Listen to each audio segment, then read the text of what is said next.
As we continue today's program, I will introduce the Dominica Bar Association President, Mrs. Noelis Nightingale, to give us some opening remarks.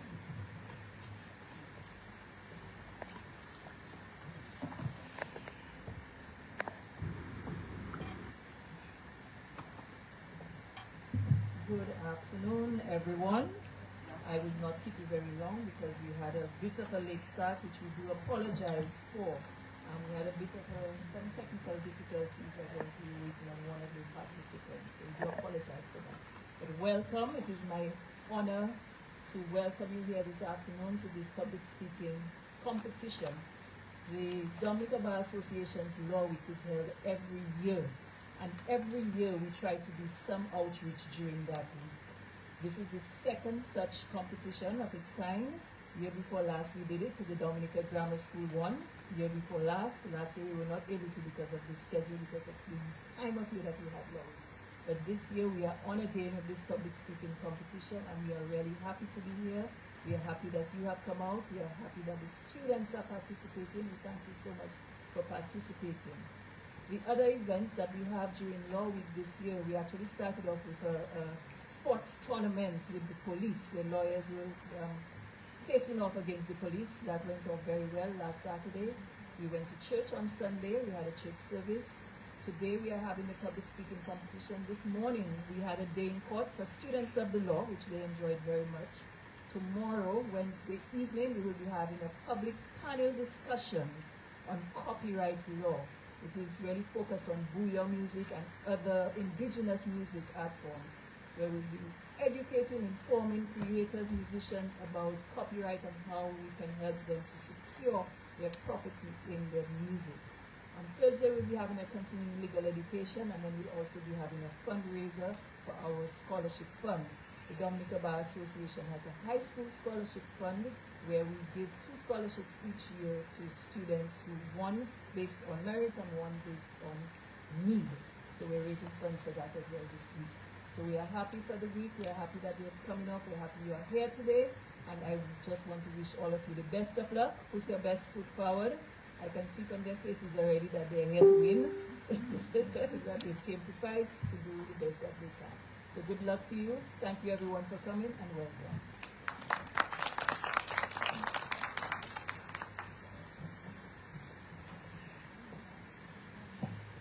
Thank you, Madam President. We move right into the meat of the matter, which is what we are here for. So today we will hear from 5 participating students from secondary schools across the island, and they will explore on a profound and thought-provoking theme. Mother has, father has. God bless the child who has his own. Generational wealth, building a legacy or a sense of entitlement. This topic will ask the students to look deeply. On one hand, generational wealth can act as a crucial stepping stone. It is the foundation of family builds through education, property and investments, designed to give the next generation a head start and protect them from systematic hardships. On the other hand, the concept raises challenging philosophical debate. At what point does a financial head start shift from being supportive or to a sense of entitlement? So we're going to go through the guidelines for today. And basically we went through the topic, and then each student is going to speak for a maximum of 7 minutes. Participants are permitted to use their notes. The order of the speeches will be determined by random draw, which we have already done before. And the grading rubric is as follows. Content, 40%, which includes depth of analysis, relevance to theme, originality and legal understanding. Delivery, 30%, clarity of speech, effective pacing, audience engagement, poise and overall confidence. Structure, 20%. Logical organization, clear introduction, compelling arguments, and a concise conclusion. Language and style, 10%. Proper use of grammar, relevant vocabulary, and overall eloquence. I will now take this opportunity to introduce the judges for today. We have an esteemed panel of judges to include Her Ladyship, the Honorable Sajila McDowell, who is the Criminal High Court Judge in Dominica. Ms. Sajila McDowell currently serves as the High Court Judge of the Eastern Caribbean Supreme Court and is assigned to the Commonwealth of Dominica as the sole judge in the High Court Criminal Division. She previously held a substantive post of Director of Public Prosecutions within the Office of Director of Public Prosecutions, National Prosecution Service of St. Vincent and the Grenadines. By 2020, she was confirmed as the first female and youngest Director of Public Prosecutions in St. Vincent and the Grenadines, her country of birth. She holds a Bachelor's of Laws with honors from the University of the West Indies, UWI Cable Campus, Barbados in 2004, a legal education certificate from the Hugh Whitton Law School in Trinidad and Tobago 2009, and a master's degree in legislative drafting with distinction from UWI Cable Campus, Barbados 2023. Ms. McDowell was admitted to the bar of St. Vincent and the Grenadines in 2009. Throughout her tenure as DPP, Justice McDowell led several strategic initiatives. She coordinated the implementation of programs such as All Right, applying legal responses to intercepting gangsters, hustlers, and transgressors, the Sexual Assault Symposium, the Expert Witness Testimony Workshop, and the Witness Orientation Workshop. In 2020, she spearheaded the establishment of the Witness Care Unit at the Office of the Director of Public Prosecutions, designed to support and enhance the experience of witnesses within the criminal justice system. In 2021, she conceptualized and launched the Anti-Crime Student Engagement Program, which was later expanded and rebranded as the Anti-Crime Community Engagement Program. Her maiden voyage into judgeship began on the 1st of September 2025, when she was appointed to act as the High Court Judge of the Eastern Caribbean Supreme Court, assigned to the Commonwealth of Dominica, and is confirmed as the High Court Judge as of the 1st of March 2026 to continue to serve the Commonwealth of Dominica. She currently functions as chair of the newly constituted Criminal Justice Committee 2026 of the Commonwealth of Dominica, with the mandate of driving continuous criminal justice reform. Beyond her professional responsibilities, Justice McDowell enjoys the creative arts. She is committed to several Christian ministries and delights in making her own adventures. Several waterfalls and hikes are on her list. Her life is engrafted into the scripture, Psalm 16:8. I have set the Lord always before me, because he is at my right hand, I will not be shaken. The next judge we have is Ms. Dana Matthew. She is a practicing attorney at law in Dominica with over 7 years of experience in both the public and private legal sectors. She currently serves as a state attorney at the Office of the Director of Public Prosecutions within the Ministry of National Security and Legal Affairs. She holds a master's degree with distinction in international commercial law from the University of Salford in Manchester, United Kingdom. Ms. Matthew is a past head girl of the Convent High School for the academic year 2008 to 2009. After graduating, she went on to the Dominica State College, where she earned an associate degree in literature and economics. She was also awarded the prize for literature as the highest performing student in her graduating class in 2011. She has worked as a reporter at the Chronicle newspaper and later as a teacher at the Convent High School, where she taught English, literature, and principles of business. During her time at the Dominica State College, she participated in her first pageant and was crowned Miss Mass Jamboree 2011. She later competed in the Miss Dominica National Pageant in 2013, where she placed as second runner-up. Since then, she has remained involved in pageantry as a mentor, chaperone, and judge, particularly in the areas of speech, articulation, and poise. She previously served as Vice President of Membership for the University of the West Indies Students Today Alumni Tomorrow, and as a constitutional chairperson for the Dominica Students Association at UWI. She currently serves as a congregational steward at the Methodist Church, General Secretary of the Dominica Cricket Association, and Secretary on the Supervisory and Compliance Committee of the National Cooperative Credit Union.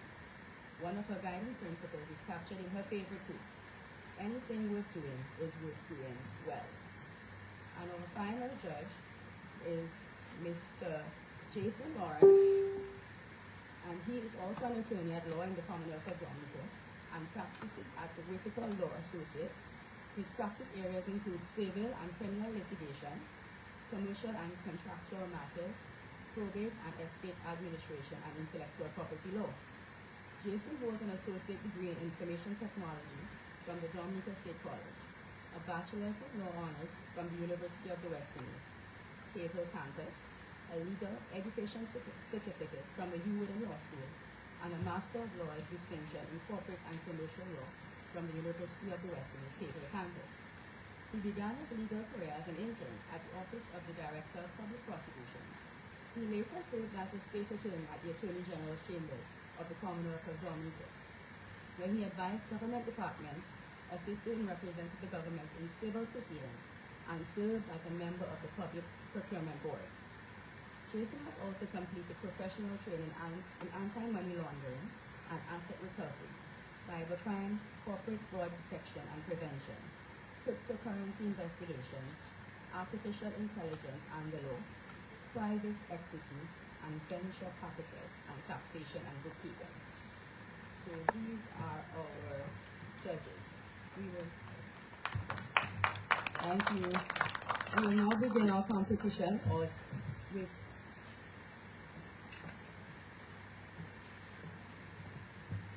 So our first student is Gianna Leta, and she is from the Arthur Seventh-day Adventist, right? Arthur Waldron Seventh-day Adventist School Academy. Thank you.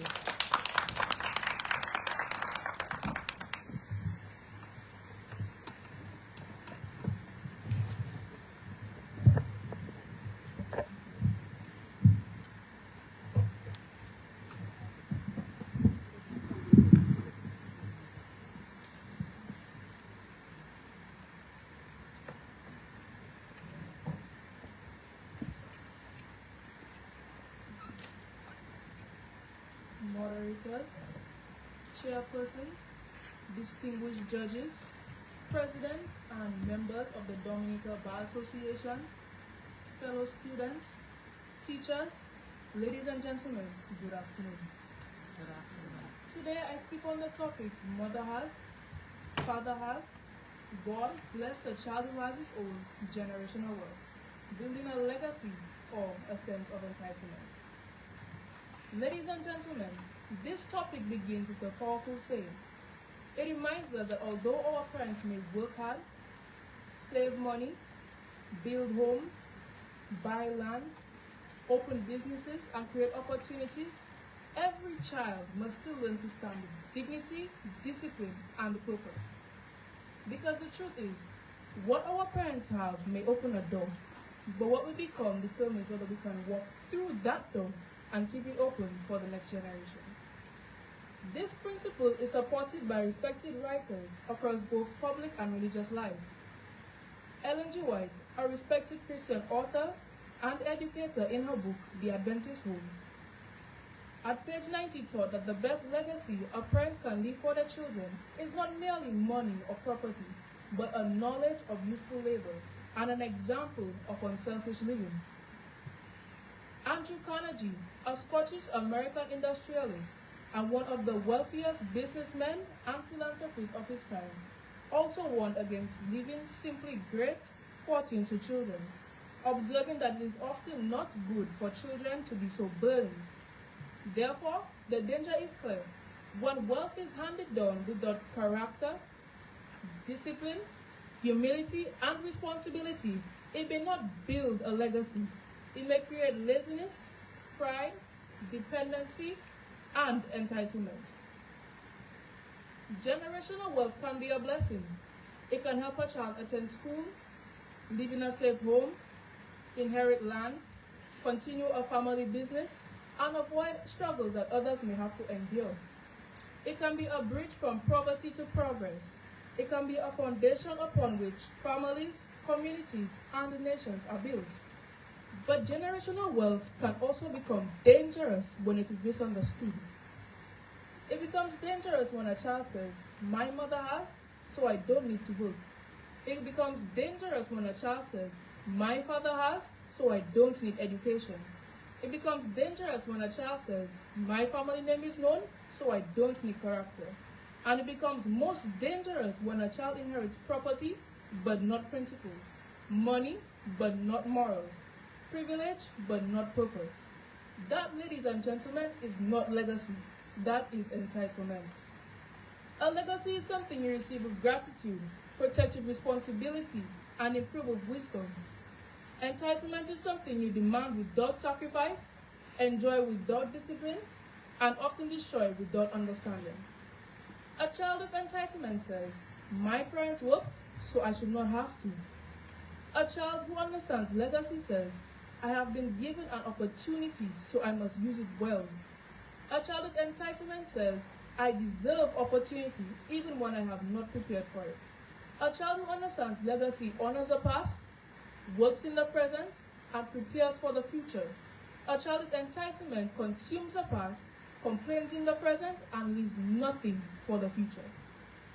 Distinguished judges, this is why generational wealth must never only be about money. Money alone is not enough. Land alone is not enough. A big house alone is not enough. Why? Because wealth without wisdom can be lost. Property without discipline can be sold. A business without responsibility can collapse. And privilege without humility can destroy character. Therefore, the greatest inheritance a parent can give a child is not merely money. It is values. Teach a child honesty, and you have given that child wealth. Teach a child respect, and you have given that child wealth. Teach a child discipline, and you have given that child wealth. Teach a child to work hard, play hard, think clearly, speak truthfully, and serve others, and you have given that child a legacy no one can take away easily. Distinguished judges, ladies and gentlemen, in our Caribbean society, we know the value of sacrifice. Many of our parents and grandparents did not have easy lives. Some walked long distances to school, some worked the land, some sold produce, some worked overseas and sent money home, some built houses block by block, year by year, with patience and prayer. They did not suffer so that we could become lazy. They did not sacrifice so that we could become proud. They did not build so that we could break down. They planted so that we could grow. And if we are truly grateful, then we must do more than inherit. We must improve. If our parents give us education, we must learn. If they give us a business, we must manage it properly. If they give us a good name, we must not disgrace it. That is what it means to build a good legacy. So as a young person, I believe students must understand this early. We must not believe that success is automatic because what our parents may have. We must not only measure ourselves by brand name clothes, cell phones, vehicles, or what our families own. We must ask deeper questions. What kind of person am I becoming? Am I respectful? Am I willing to work? Am I preparing myself to contribute to my family, my school, my community, and my country? Because one day mother may have, father may have, but we must have our own character, our own education, our own discipline, our own purpose, and our own contribution to make. That is why I say this afternoon, generational wealth is not the problem.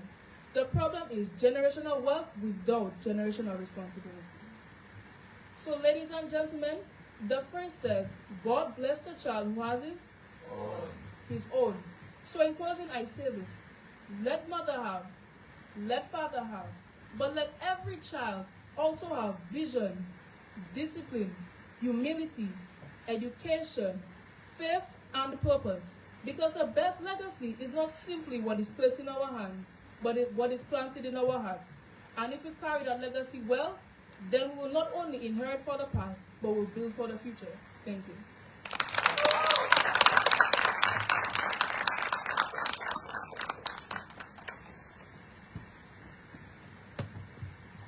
Thank you, Ms. Lecha. We now move smoothly to the next competitor, Amia Vidal, and she is from the Isaiah Thomas Secondary School.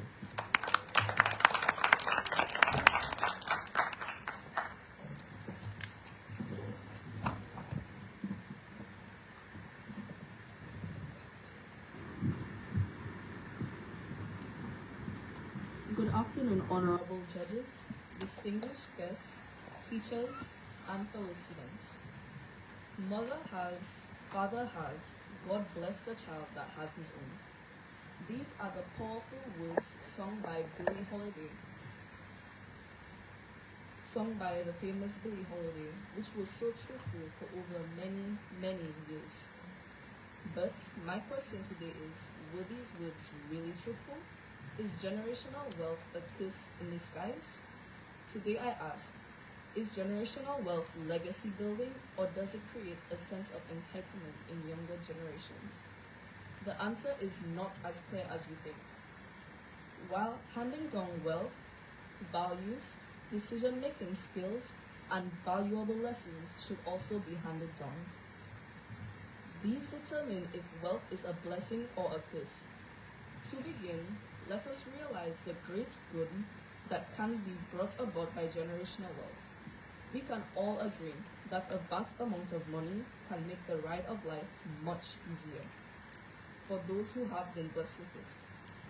A child who grows up in a financially secure home has access to better education, better healthcare, and more opportunities to explore things they are passionate about, in turn helping them discover their God-given talent without the burden of an uncertain future. When parents and grandparents grind and toil to accumulate wealth, it is not just to make their bank accounts look pretty, but to ensure those who come after them have a better life. Right here in Dominica, we see the positive impact of generational wealth. As we move around Roseau and environs, we see inheritance in the right hands has created employment for hundreds of Dominicans. This is not entitlement, this is legacy. With all I have said, we cannot close our eyes to the other side of the coin. When wealth is handed down, so should discipline, and the understanding of sacrifice made by those handing down this wealth. Children who do not know how to sacrifice have never experienced failure, have never faced challenges in life, and have never had to work for anything, may grow up with a sense of entitlement and believe the sun revolves around them. We can sometimes witness the younger generation building easily through what their parents and grandparents struggle to earn, all because they do not know the feeling of grinding to earn. A popular saying in business circles states, "Shit sleeves to shit sleeves" in 3 generations. The first generation earns it, the second enjoys it, and the third loses it. Sad to say, this entitlement also affects society. A nation of entitled young people is a nation doomed for failure. Inheritance without discipline is inheritance down the drain. So, how do we ensure that generational wealth builds legacy rather than entitlement? This lies in the hands of those handing down the wealth. Parents should get their children to understand the sacrifice behind every dollar and the tears behind every cent. Parents should raise children to be grateful and not entitled. Children should be made to understand that money is a tool used to build legacy, not your own identity. Honorable judges, fellow students, generational wealth is not the bad guy, but it's also not the hero. Its value depends on the hands in which it is placed. In hands built with value and discipline, it is a tool used to propel an esteemed future. However, in undisciplined hands, it is vapor that will quickly disappear. God bless the child who has his own, according to Billie Holiday. But I believe God bless the child who recognizes the sacrifices of his parents.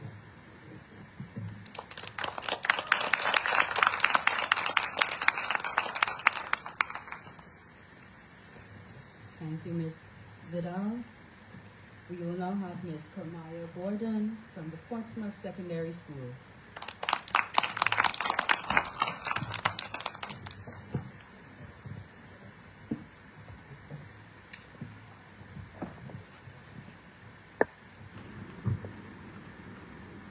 Honorable judges, fellow discussants, Ladies and gentlemen, good afternoon.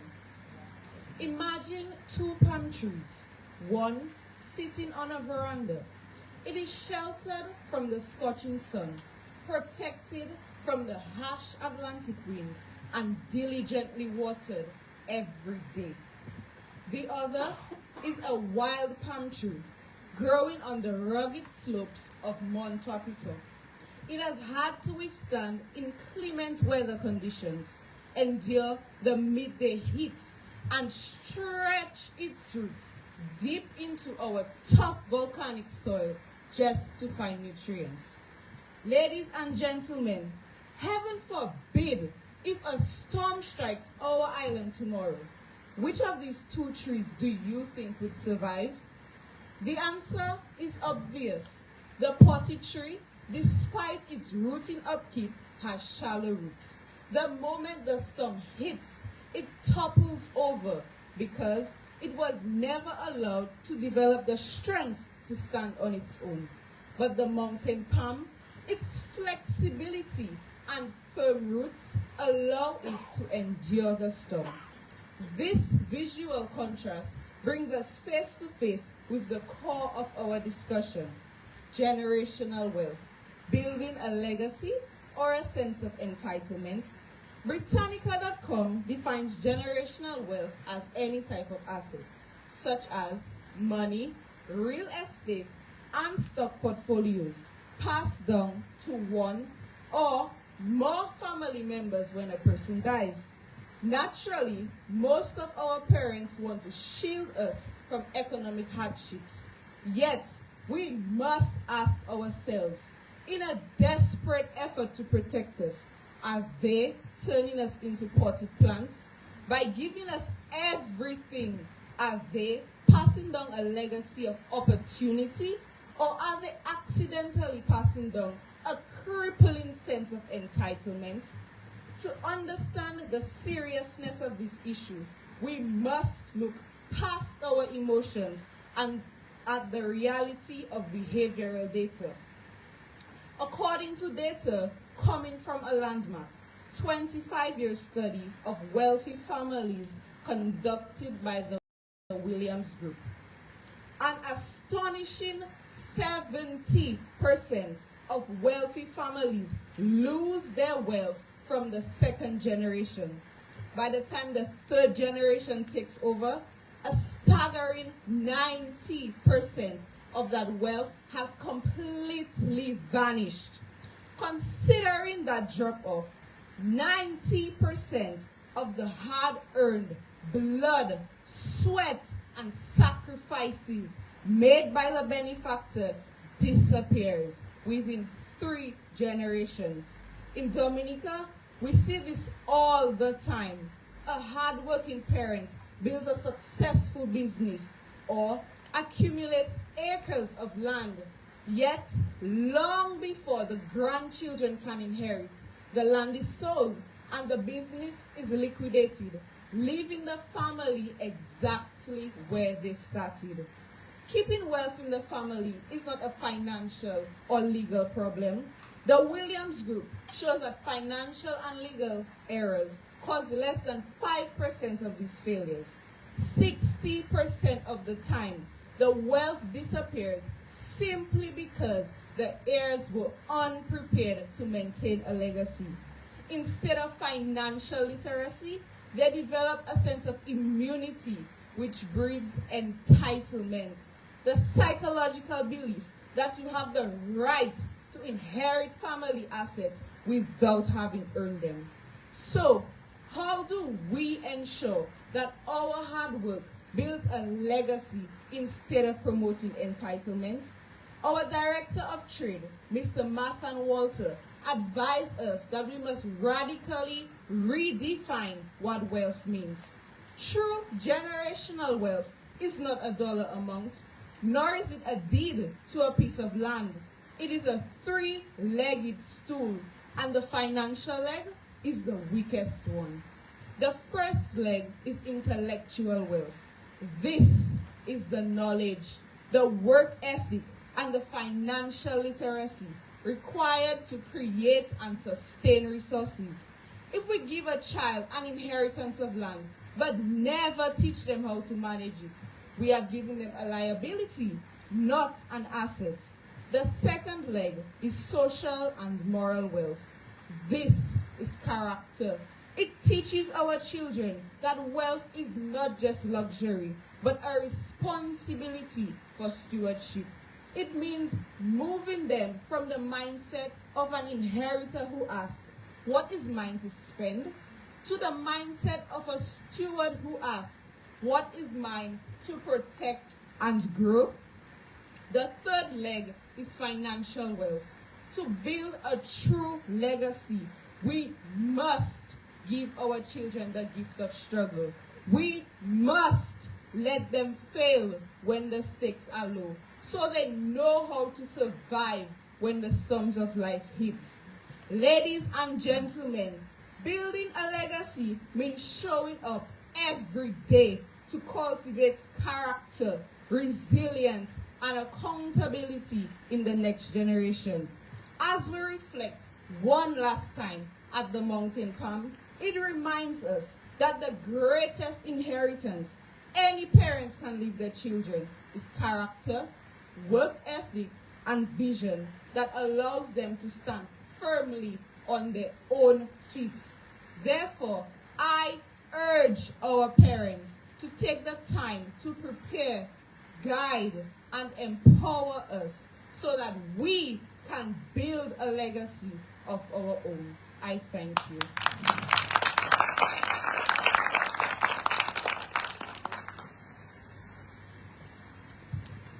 Thank you, Ms. Gordon. We will now have Ms. Brianne Winston from the Dominica Grammar School.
Ms. Brianne Winston will go last. We just have some technical issues to deal with.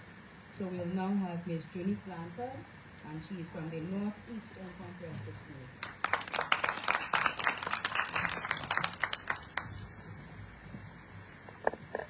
Good afternoon, distinguished members of the Dominica Bar Association, teachers, fellow students, and everyone gathered here today. This is a proverb that many of us have heard growing up. Some of us have heard it from grandmothers, others from aunties or church elders. Mother has, father has, God bless the child who has his own. For a long time, I thought this was simply about money. Do not beg, do not borrow, work hard, get a job. But as I prepared for this competition, I started asking a harder question. What if this proverb is not just about survival? What if it is about something deeper, something that every person in Dominica must wrestle with? Today, I want to walk through this with you. I will explain what generational wealth is and discuss whether children should expect or feel entitled to it. Moreover, I will argue that while legacy is a gift, entitlement is a quiet poison, and the truly blessed child is the one who builds something of his or her own. Let us start with the basics. Generational wealth is not just a fancy term for rich family. It is anything of value passed on from one generation to the next.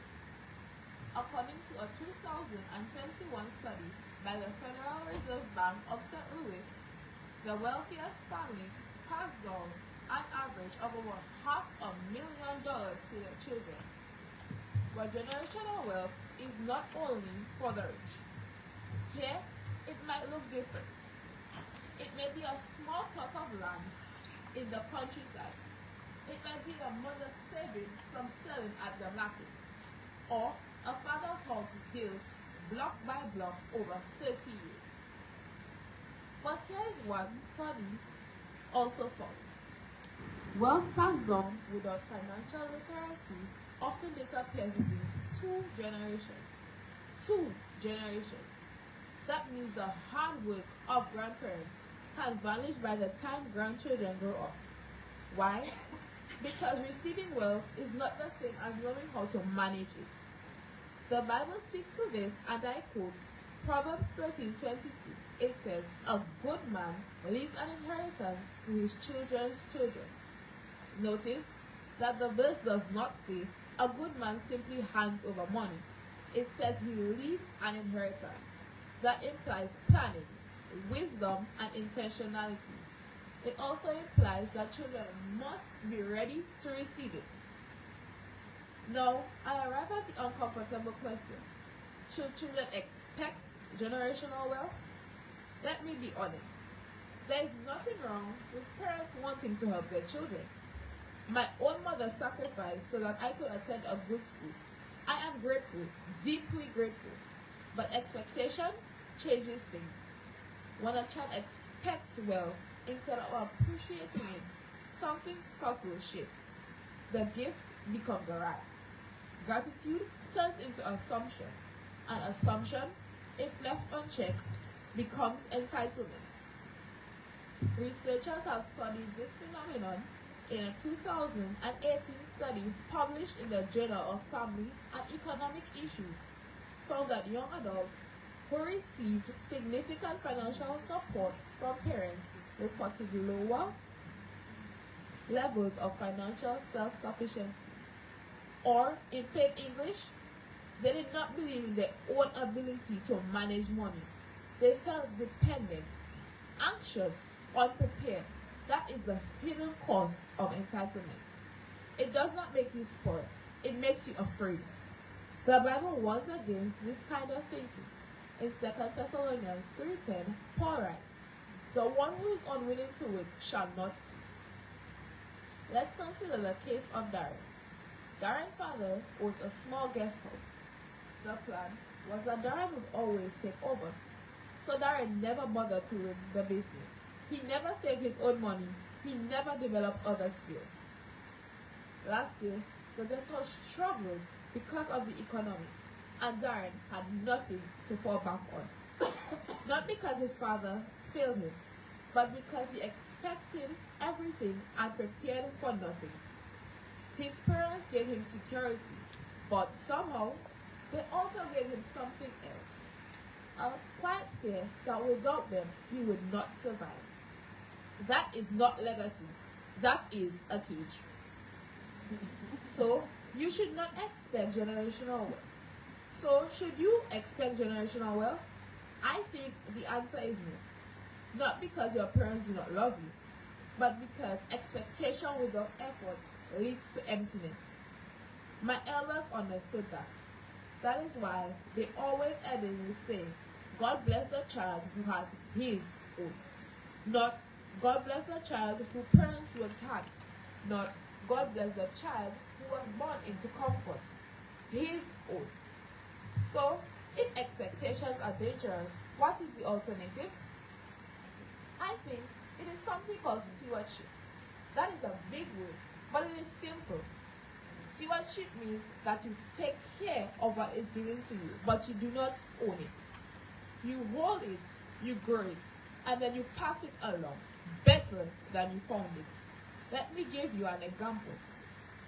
The same principle applies to generational wealth. If you receive help, honor it by building on it. If your parents pay for your education, study like your life depends on it.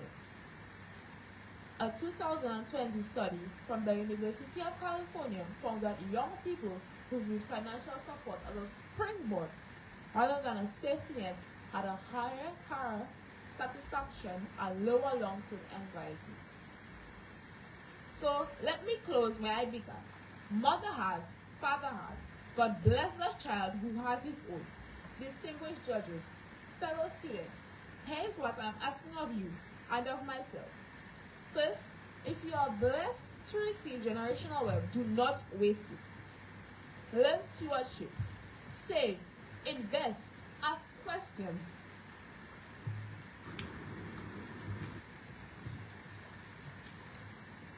Break the cycle of wealth disappearing in 2 generations.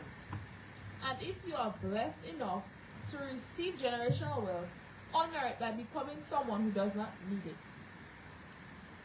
And finally, teach this to your friends, your siblings, your future children. Entitlement is taught, but so is stewardship. That is the difference between entitlement and legacy. Entitlement says, give me what is mine. Legacy says, thank you for what you have given. Now watch me grow it. In Proverbs 14:23, we read, all hard work brings a profit, but mere talk leads only to poverty. Let us stop merely talking about generational wealth. Let us start building. Because at the end of the day, legacy is not about what you leave behind. It is about who you become along the way. Thank you.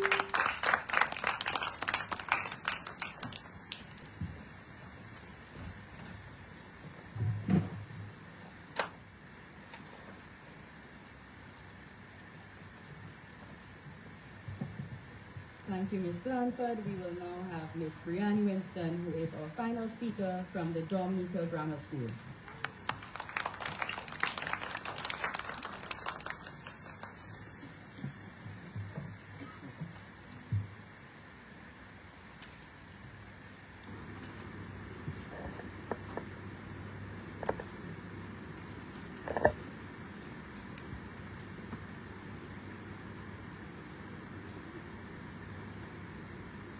Some people announce their arrival into this world with a golden spoon in their mouth, a trust fund waiting, land already bearing their family name. But beneath the glitter of inherited wealth lies a critical question. Is generational wealth the cornerstone of a powerful legacy built through sacrifice and vision? Or does it quietly breed a culture of entitlement where success is expected rather than earned? Greetings, members of the Dominica Bar Association, distinguished judges, guests, and fellow students. I am eager to present on the topic, Mother has, Father has. God bless the child who has his own. Generational wealth, building a legacy or a sense of entitlement. Friends, raise your hand if someone in your family has promised you an inheritance. Proverbs 13:22 declares that a good man leaves an inheritance to his children's children. So what is generational wealth?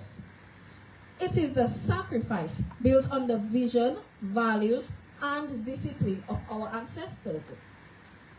The most culturally significant form of generational wealth is a family house or land. We all know of someone who built a more resilient home or a thriving business where a little wooden shack once stood decades before on a property purchased for cents. Consider also the savings of a grandmother, secretly tucked away in a tin under her bed.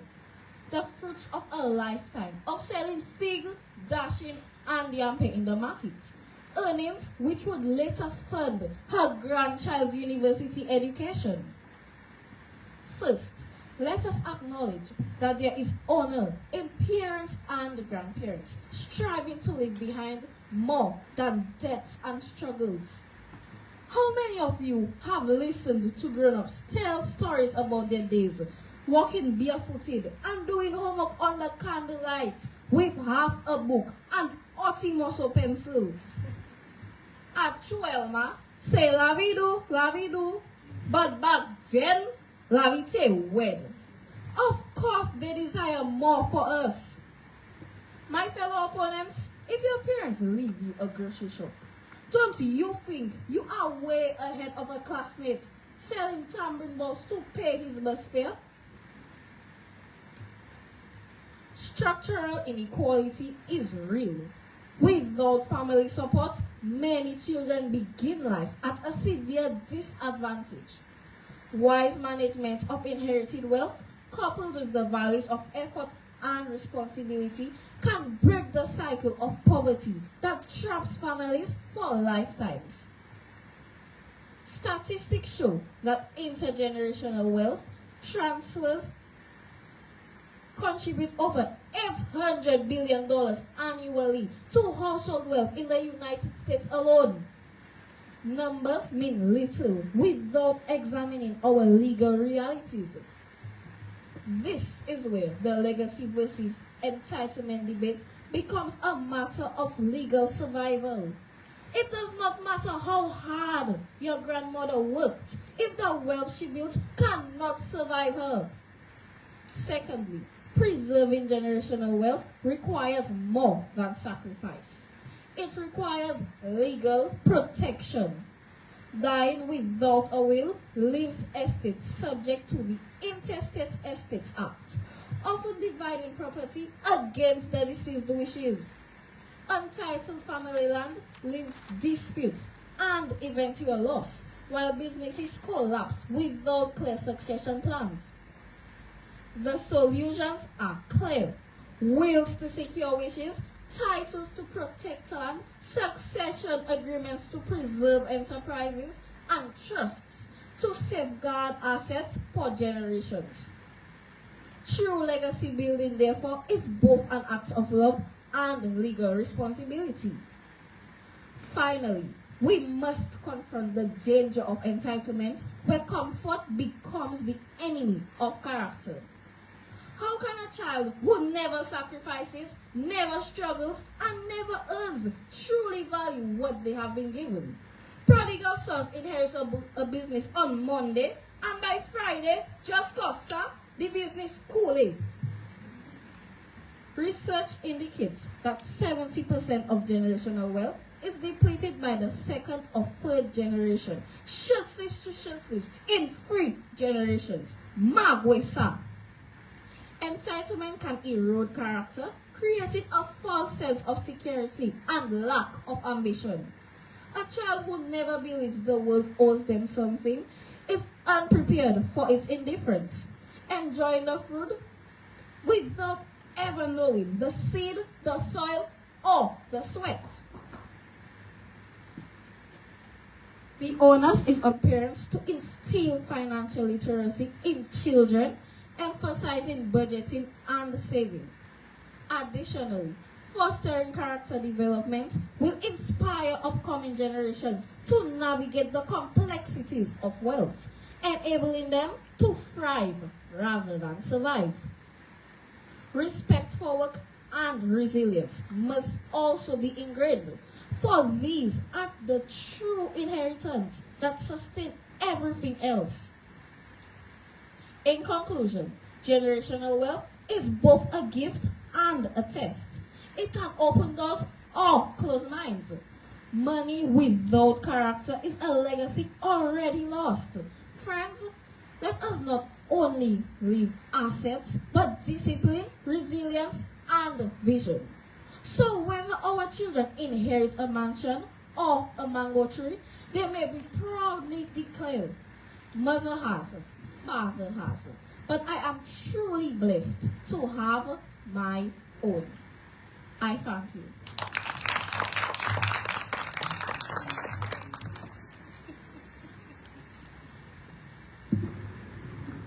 Thank you. Let us give it up for all the 5 ladies. Very, very, very interesting, thought-provoking presentations by each one of them. We will now have the judges deliberate. So we will ask the judges to retire to our chambers, escorted by Ms. Roberts. She's coming to you now.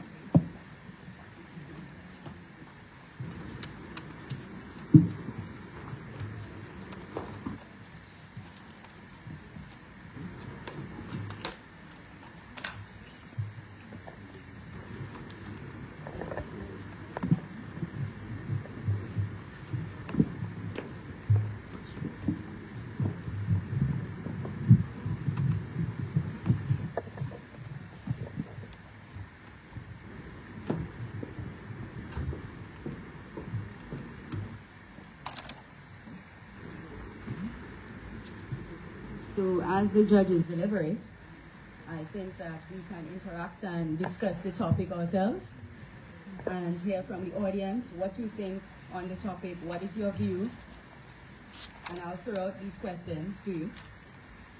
Is generational wealth a required stepping stone to help future generations thrive, or does it create unfair advantages that undermine true meritocracy in society? Another one, passing down significant assets has historically contributed to wealth gap. How do we balance a parent's natural desire to protect their own family with the societal need for a level playing field? So these are wide questions, and you don't have to answer it. You could stick to the topic, which is mother has, father has. And does anybody have an opinion on the topic? I have a mic for anybody who wants to discuss it.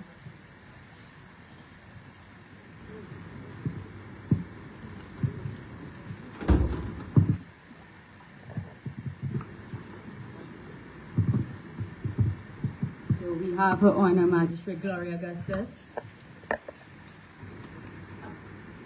Good afternoon. I might just, it's along the lines, it's something that one of the speakers moved me to think about when she said about sometimes you have to let people struggle. And although it might not be, it's connected to some extent. You know what I have noticed, a lot of us know that where parents do from small, the homework, the project, the everything for the child. So in that way, the child always goes and gets A, and therefore the child doesn't know how to get B and C and realize I need to do better. So when she said that, it reminded me of that, because I've been talking to friends and people I know and said, yes, you can help, but not help to the extent where the child feels comfortable, the child doesn't fail, and the child doesn't have that need to struggle. So I think it comes to the same thing in terms of generational wealth. Yes, you can pass on to your children, but I agree with them that sometimes you'll need to let the children know how hard you work for that money, and also assist them with a bit of financial literacy so that your money doesn't go down the drain. Agreed. Oh, I want to find out, what is it they were saying, shirtless, sleeveless? Shirt what? Shirt sleeve. What's shirt sleeve to shirt sleeve? The same shirt sleeve and shirt sleeve? Now, I understand it for generation, but I was wondering, I thought the other word would have been a little different at the end. Shirt sleeve to shirt sleeve, not the same thing now? Yes, but it's from one end, from poverty to poverty. You understand? The grandparents started with poor and struggling. Mm-hmm. The third generation is also going to be poor and struggling. Oh. Did not take care of the legacy. Okay. I was just shirt sleeve, long shirt to sleeveless. Okay, I understand. She was saying poverty to Yeah, poverty. yeah. Okay. Because everything is gone. Okay, shirt sleeves to shirt sleeves. All right. Shirt sleeve, yes. Okay, I get it. I got the concept just as one in the woods. Would you like to say anything else? No? Anybody else? Yeah.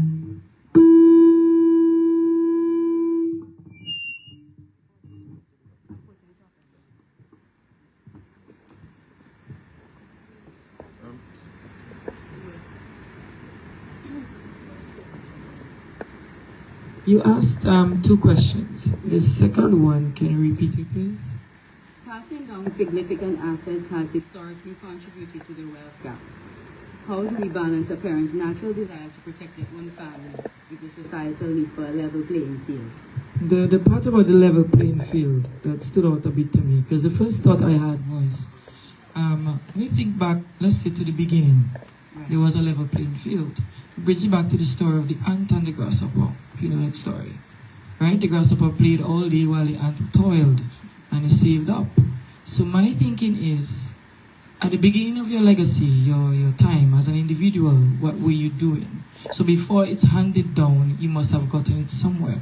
So I am thinking, while we want to ensure that everybody has a fair chance, there were some persons who worked a little bit harder so that the children could be helped a little bit more. So I'm not saying that we should be unfair and we shouldn't be kind to others, but there are some people, because of what their parents have done in the past, worked harder in the past, they would have started it for a little bit more. Should we deprive the child of that? No. I think it goes back to what they have been saying all along. The character of the individual who inherits. What happens to that inheritance based on who the person is? That's my take on it. Thank you for your contribution. Anybody would like to share their thoughts? Anybody else? Are you all for or against the topic? Because the participating students just had to present generally. But what do you think? Are you for parents leaving assets and creating general wealth for their family? Or do you think a child should do it on its own, or a combination? It's not cut in the middle. It's not cut and dry. Yes, that's the only trend. It's passing down the values and discipline that goes with the inheritance.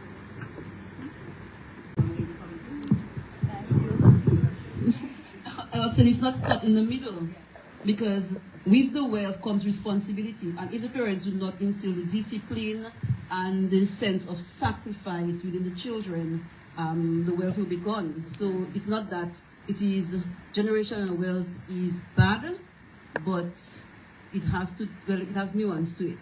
Yes. Definitely.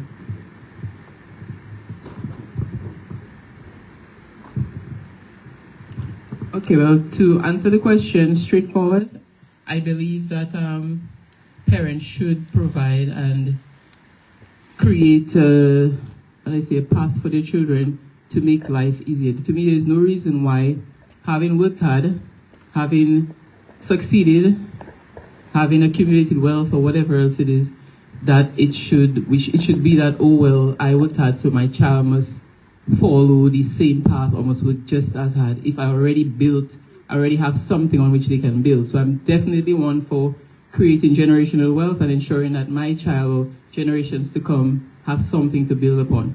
Now, what I notice is that we're talking about the topic and the idea of parenting or discipline as two separate streams. But to me, it's less to do with the building of generational wealth and more to do with parenting. Because if we focus on being good parents or on parenting, then that question is, as we say in law, null and void.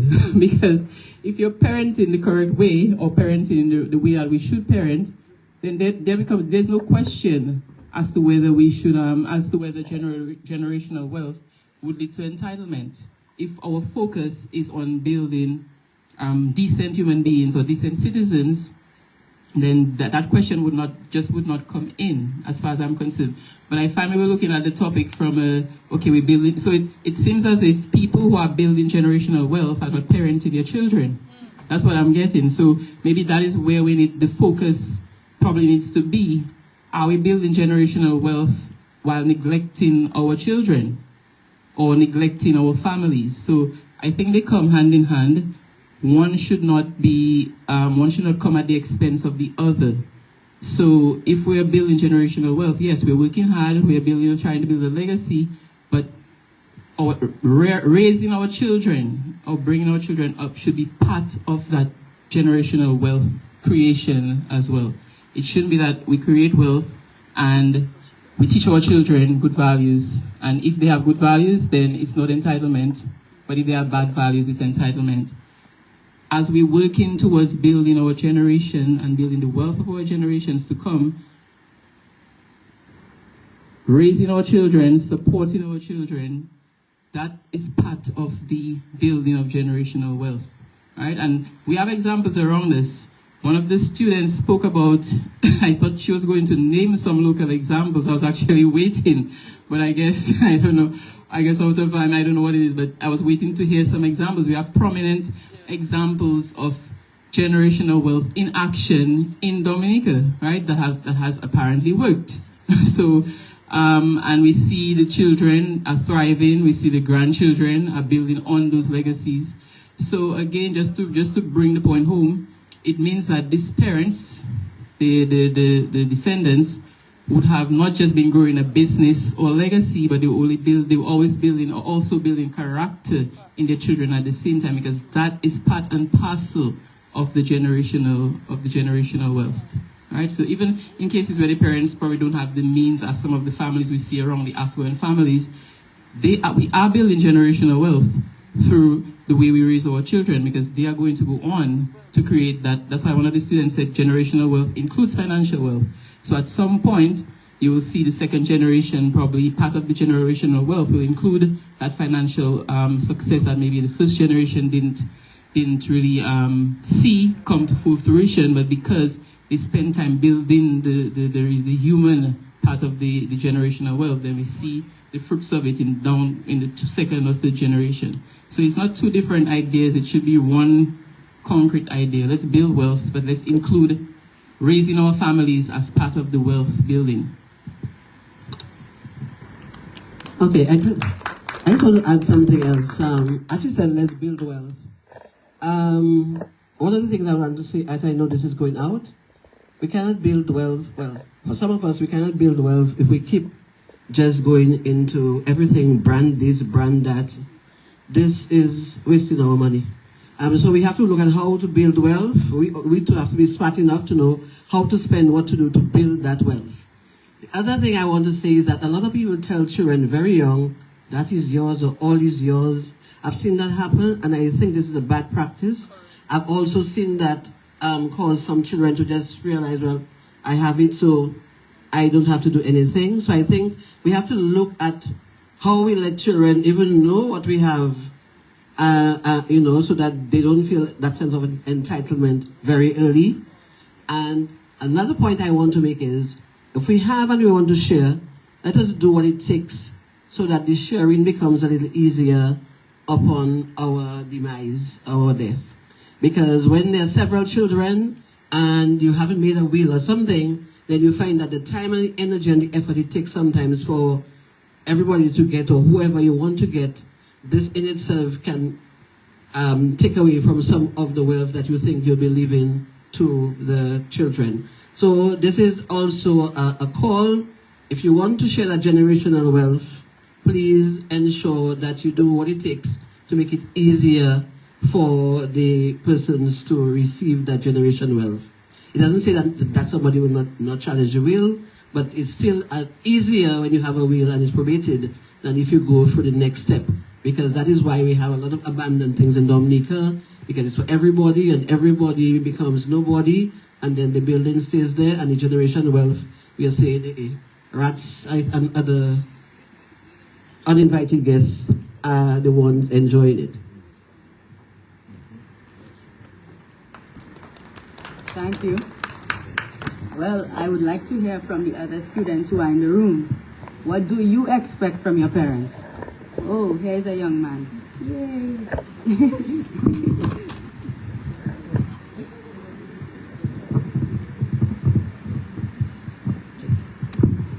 So, on the question when they say about what do we believe about if parents should set up generational wealth for their children, my view is I don't think they should just leave that, because they have to go to school with cardboard in their shoes.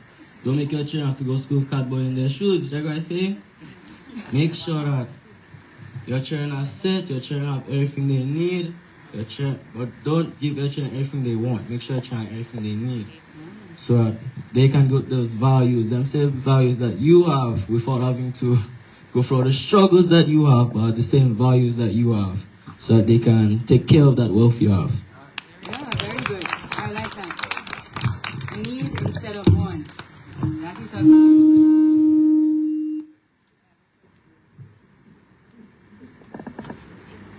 Madam President, the president has a question. I have a question, man. Hello, yes. Senior citizens come into my office and they say, I want to put my child's name on my tax. I want to put my child's name. I want to put my child's name on my account.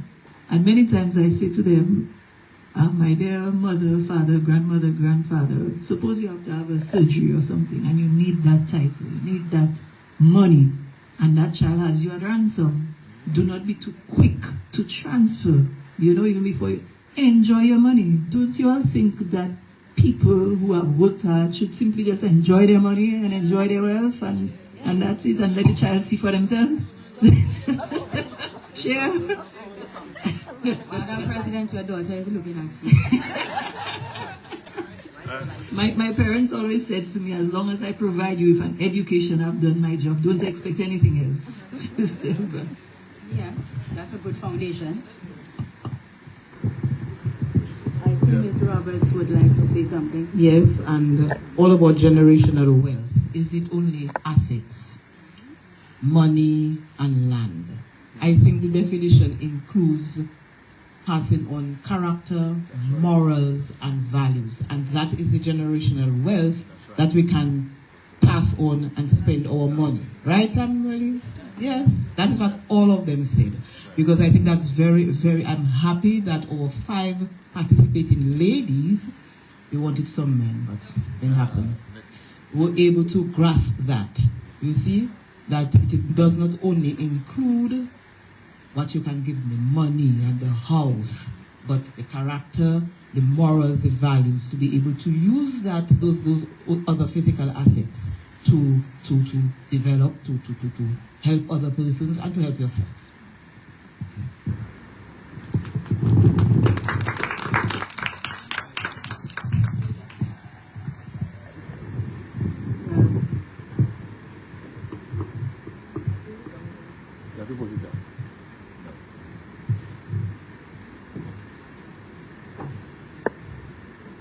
Anybody else has any contribution to make as we await the judge's decision?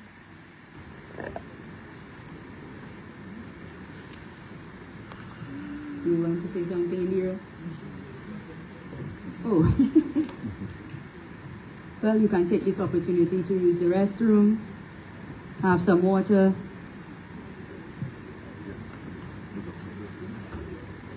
Any other students would like to say something?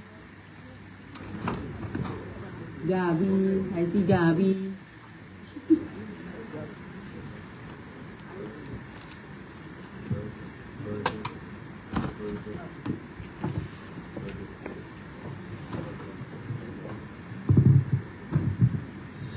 I would just like to, well, I'm not in the organizing, but I'd just like to take this opportunity to congratulate the students. All of them did very well.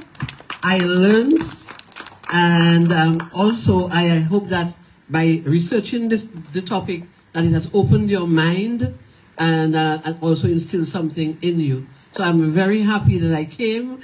I like to see when young people get involved in these activities. And I like the little patois that was in it. I love that, I was hoping to get a Creole. It was very good. To me, it's tight. I don't know, really, it's very tight. But all of you are winners, and I'm glad that you took part. And I learned also, I know about what sleeveless and sleeveless, short sleeves and short sleeves. I never got this one. All right, thanks.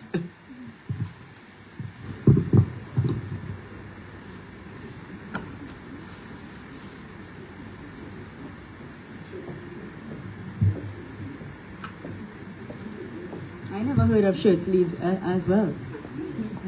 Is shirt sleeve to shirt sleeve?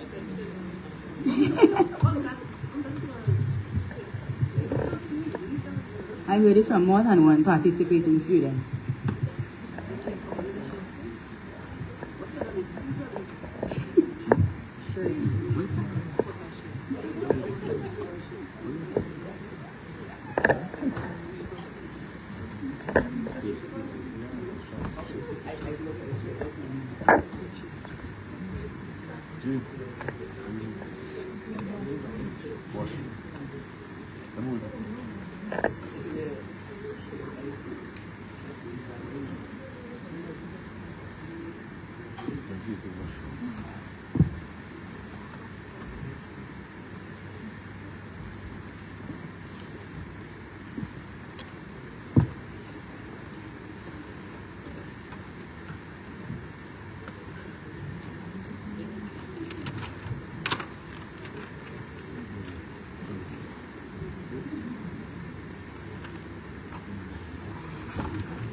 Please bear with us as the judges deliberate and we await the results.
schools.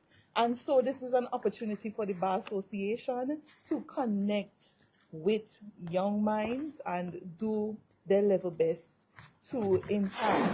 And so I naturally commend the Bar Association for bringing us to this point, and I commend the performance of all the students who participated, the teachers who worked along with them, their parents and other supporters.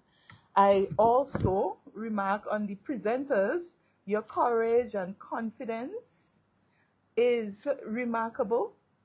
Certain persons like myself, I reflect on when I was young, whether I would have the courage to come up and present as you did, and certainly I would not have had that courage. It came a little later on in life.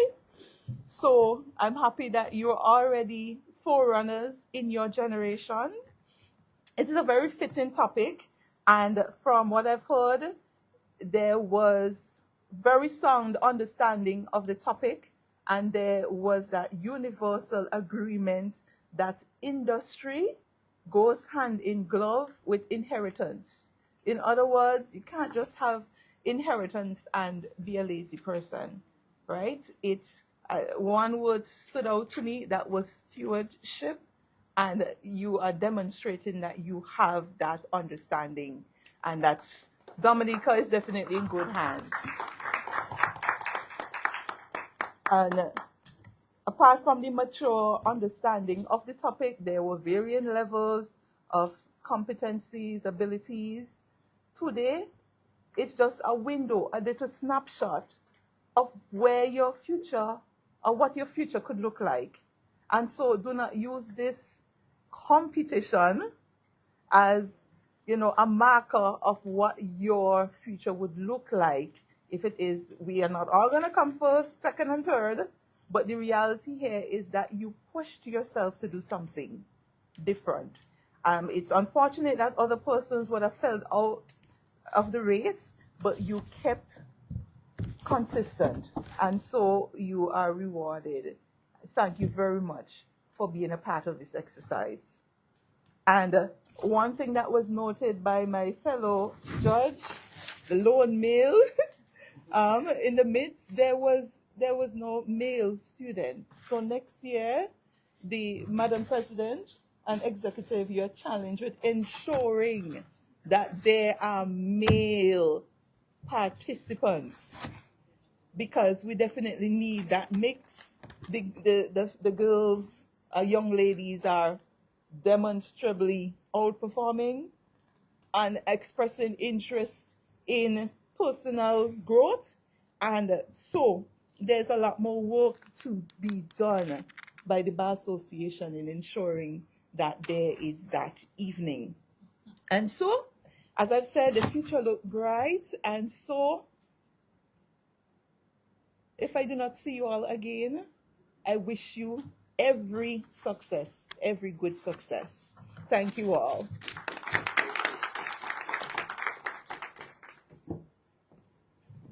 Thank you, Justice McDowell. In no particular order, we ask all the participants to come up to receive a participating certificate and a movie ticket and gift bag by Emerald Movie Theater. So we ask Gianna later to come first.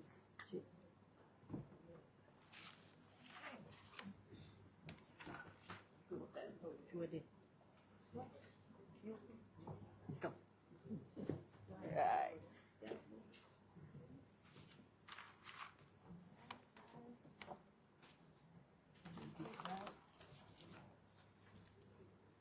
Thank you.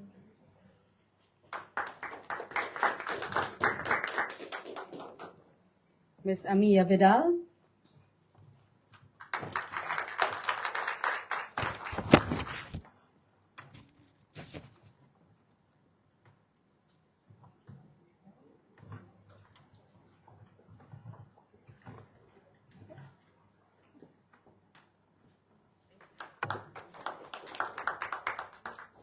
Miss Kamaya Gordon.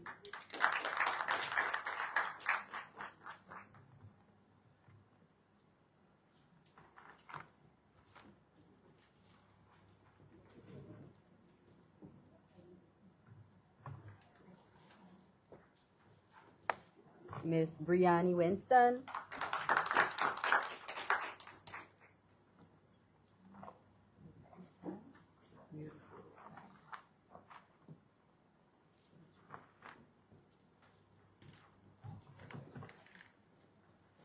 And Miss Junique Blanford.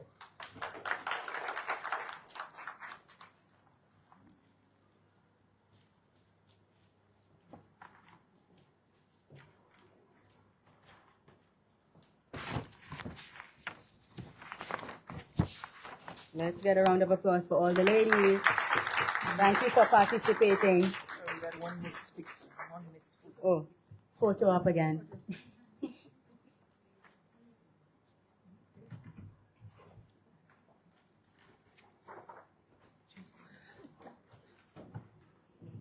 Now I will call on the Vice President of the Bar Association to give us the results. Yes.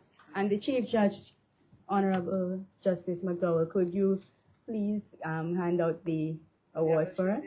Thank you very much.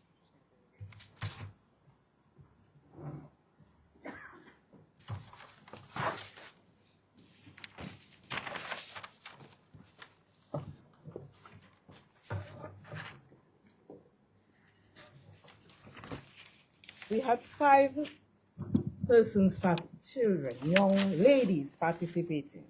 And I noted that our judge lamented the presence of male participants, and all the schools are co-ed schools. That's what I noted. All of them are co-ed schools. We had a possible total of 300 points, and we see that all the participants got over 200 points, so they all did well.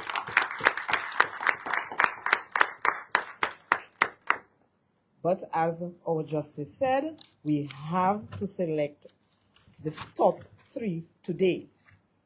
And we have at number 3, the 3rd position, with 255 points from the Arthur Waldron Seventh-day Adventist Academy, Gianna Leta.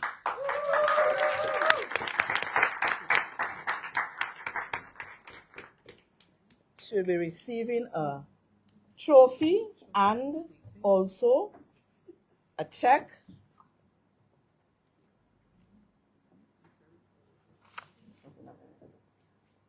And her check.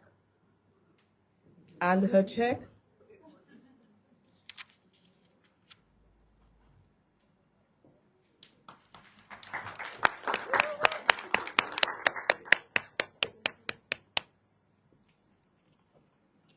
And in position number 2, with 275 points, Kamaya Gordon from the Portsmouth Secondary School.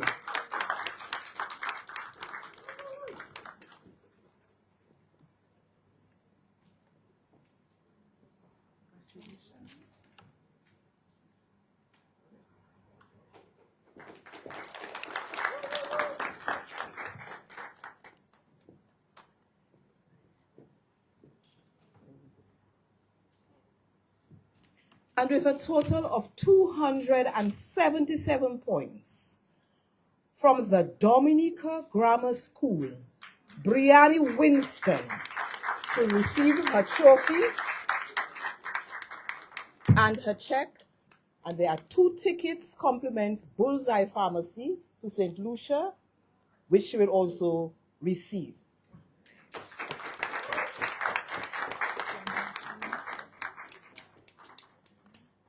There's a shield also, which goes to the winning school.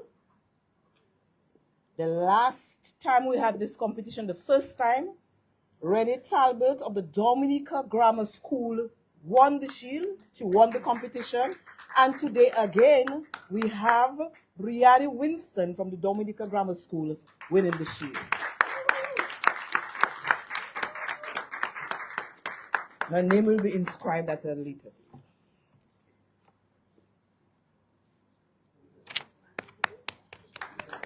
Congratulations to all of the participants. You did a good job, as the judge said, and we thank Justice McDowell for assisting us here today. And at this time, we would like to present a small token of appreciation to our judges, starting with Justice McDowell.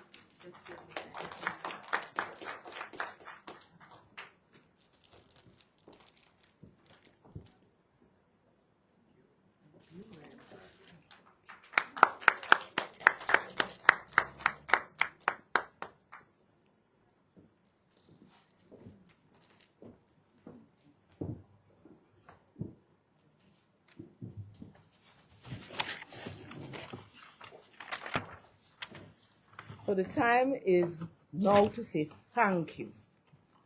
And protocol has already been established. Good afternoon to everyone. We want to say thank you for your presence here. And first of all, we want to thank our judges for having so willingly accepted to judge this competition. But a special thank you goes out to our participants. You all did a marvelous job, and I know some of you all at short notice, you all came and you all presented with confidence and with clarity, and we appreciate you for that. We appreciate and thank their parents and the teachers who encouraged and prepared them for this competition. I knew that it took a lot from you all, the sacrifices that you all did. Some of you all wanted to know how you all were getting here. We all got here, and we thank you so very much for being here. We want to thank our sponsors, the Bullseye Pharmacy, who came on board again with the generous donation of 2 tickets to our first prize winner, and also to Emerald Movies for having presented us with their tokens and the gift certificates. We also thank the Chambers of Prevost Roberts and Associates for presenting the plaque. It's an 8-year plaque for this competition.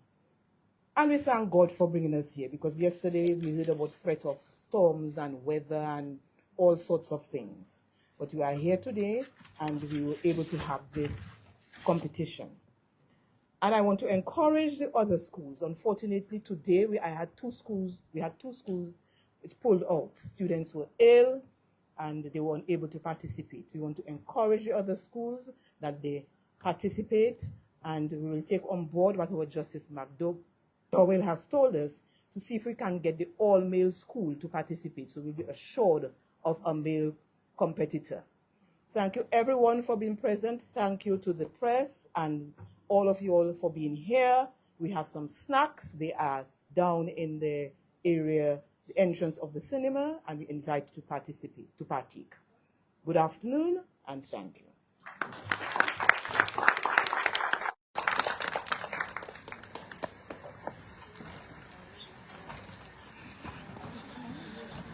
This was the Dominica Bar Association 2026 Inter-Secondary School Public Speaking Competition.